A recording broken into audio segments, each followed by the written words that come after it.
So on my 2019 Toyota Sequoia Platinum, I'm going to be installing a trailer brake controller. We borrowed a camper from my wife's aunt and their family. So this is one of the more budget options, but this is the Curt 51110.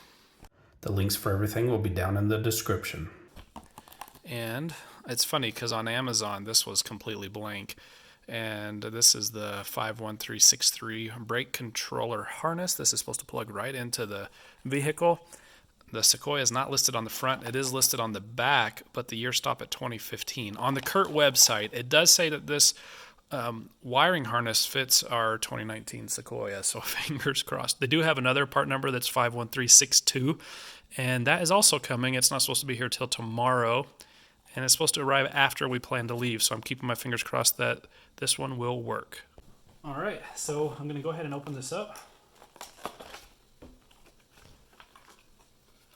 This is the unit, has a twist tie on it. I'm going to go ahead and take that off so we can check it out. This is about 10 inches long maybe.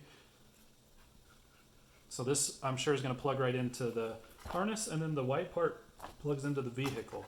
So we've got a hole there, that should be for the mounting bracket. So this is the mounting bracket that is wrapped up so it doesn't get scratched. As well as there's a couple screws and a couple bolts. The bolts would go in here, the screws would screw into the dash or wherever we're going to put this. So you could screw this in, and then this goes in like that. I'm probably going to do an alternative method of mounting this that I saw in another video. So we're going to leave, I'm just going to throw this stuff back in here until we get it back into the vehicle. And then we'll start figuring out how we're going to be doing the mount. Because I'm not going to drill or screw into the dash. There's a 10mm bolt down below that you can use. I've got the instructions wrapped on there pretty tight. It's got some nice shielding, so a couple zip ties came with it. That's about 18 inches long. Supposedly will be long enough. I guess that'll partially determine where I mount this thing. I plan to do it down on the right side of the steering wheel down below. And then this should fit right in there. Yeah, it looks like it will. I'm not going to push that in all the way till I'm ready, but that will fit in there. And then this portion right here is supposed to plug right into a plug behind the kick panel on the driver's side. That is already going to be there. So this has a installation instructions, emergency brake, gas. Under the dash left of the steering wheel near emergency brake pedal. Okay, so it's just saying that's where the plug should be. Locate the 5-pin vehicle brake controller harness connector under the dash to the left of the steering column. It'll be taped to another harness.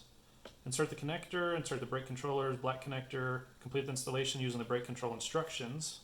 Mount the unit as described, as directed, and perform test procedures instructed in the brake control user manual. Only for trailers with 2 to 6 brakes. I've got black lines going to a black product. So it looks like this is sync adjustment right here, number 2, even though the black line gets lost in the ether there. Number 1 is the display.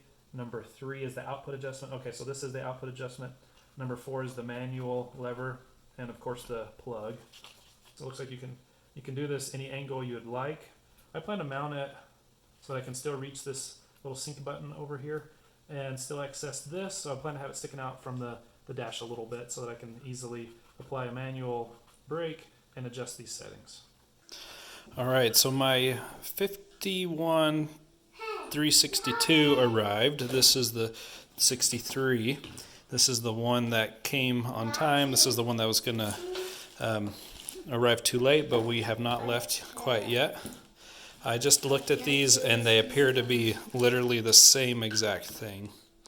They have the same number of metal connections in there, 2 big ones, 2 small ones to the right. Connections look identical.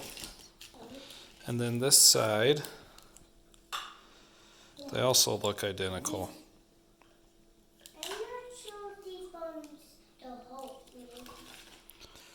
So, one says PED4, actually they both say PED4, A and B. Same color wires and everything, same color wires coming out of the same spots. So yeah, there appears to be no difference at all. And it looks like if either of these will work for the 2019 Sequoia Platinum, they both will. I wanted to mention that the 62 and the 63 are the same exact length. The 62 shipped just in this generic bag that says ready to ship. It was sealed, but the 63 came with a nice box, instructions, manual, zip ties. This literally just came with this wire, nothing else in there. All right, so I pulled the kick plate off. There's a little nut right there you can take off with your hand, and if you just pull off this piece of trim right here, and that comes with it. I believe this is it. Nope, not that one.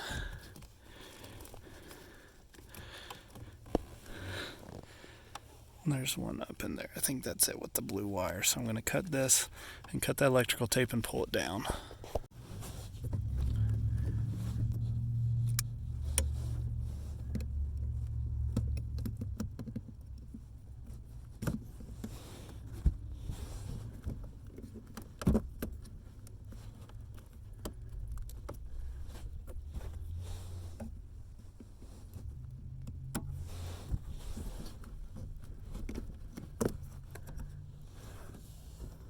Yes, that is it. There it was. As you can see, I cut that white piece of plastic there, and there was another one piece of black. Now I'm going to test fit it on the plug.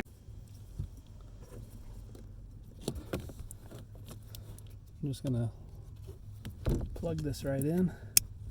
It is plug and play, it goes right in. Now I want to make sure I can get this over here out of the way of all the pedals. And that goes down. I'm thinking I'll probably go above that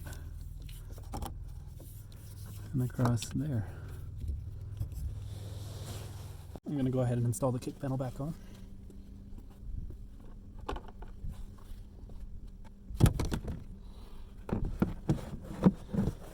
Just going to work it right back in here.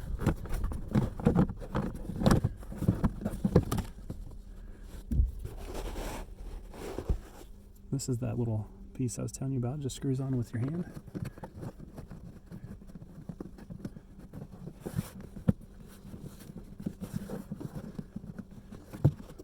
I'm going to put this long piece of trim back on. It just pops right in place.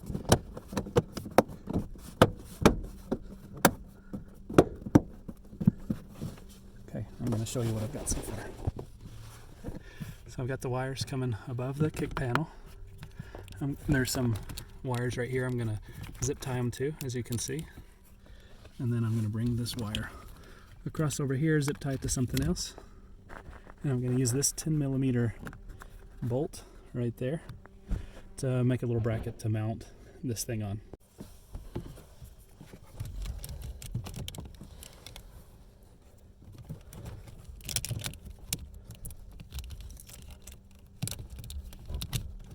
I'm just going to push that piece of zip tie right up there. I'm going to go behind the OBD2 there. See if I need to zip tie this anywhere else. I should probably put a zip tie through there. There's a vent. Can go above the vent. And then this is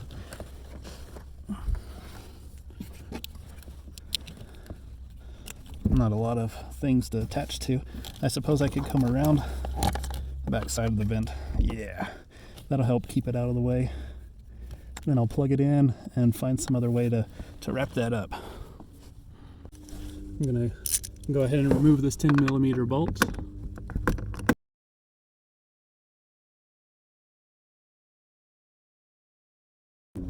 The idea here is to use this as a mounting point for the bracket instead of having to drill in somewhere. This tire pressure reset, I believe that's what that button is. Don't know that I'm going to need that, but we should be able to easily still get in here. So I got the bracket. I'm going to pull off this protective piece. I'm going to go ahead and mount this. So the product came with these little screws. 2 bolts and 2 screws. The screws would be drilling into the dash if we were going to do that, which we're not. We don't want to make any permanent scars there. All that we've done so far is cut a piece of electrical tape and a piece of white tape. Not even sure what the white tape does, other than mark maybe where the plug is for the brake controller. I'm just going to tighten this down. We can tighten it down a lot more if we'd like. Now this is directional. It's at an angle. So my plan is to take another piece of metal, attach it to this, and attach it through that anchor point. So I have screwed on this little piece of metal bracket. Just have a bunch of random things like that. And I'm just gonna fold this up like so, and that's what I'm gonna use as a mounting point for the brake controller. All right, this kick panel, this is where I connected it. It comes, I've zip tied it to this yellow wire. Then I zip tied it through this hole. This is it right here. And then I'm going up and there. And it actually goes up and over this piece right here. It's wrapped up. And then I've just got it plugged in right there, all the way to the controller. It's not hanging down, everything's tucked out of the way, nothing's gonna move or pinch on it, and it is secure. Right here it's a little loose where it just sits on this vent, but that's okay. So what I did is I just went ahead and bolted this bracket right into the side of the controller. It is pretty sturdy. I can move it a little bit if I need to. I can still reach this slider down here, and all I did was hook it up to that bracket and then bend it up some, and I can just bend it back down and take it off if I don't want to use it. Piece of cake. I had started to mount it right here, but the way that it was hanging down so low, I thought we were going to hit our legs on it, so now I've got it put right over here to the side, and if we need to reach down, I can just pull on that. Looks like we got some power there, thank goodness. Awesome. Alright, I've got it on now. This here is the brightness on the screen. If I turn it down, can't see it. You can hear it working, but you won't know. So I'm just going to leave that all the way up. So that's the manual brake if you step on it with your foot. It also goes up, and this little slider down here. If you move it forward, it's supposed to work better. If you move it back, it's supposed to be not as strong. So more power to the brakes, less power to the brakes towards the back. It ended up working all right. It was a little bit touchier than I wanted, but we did get it working, and we had a great trip.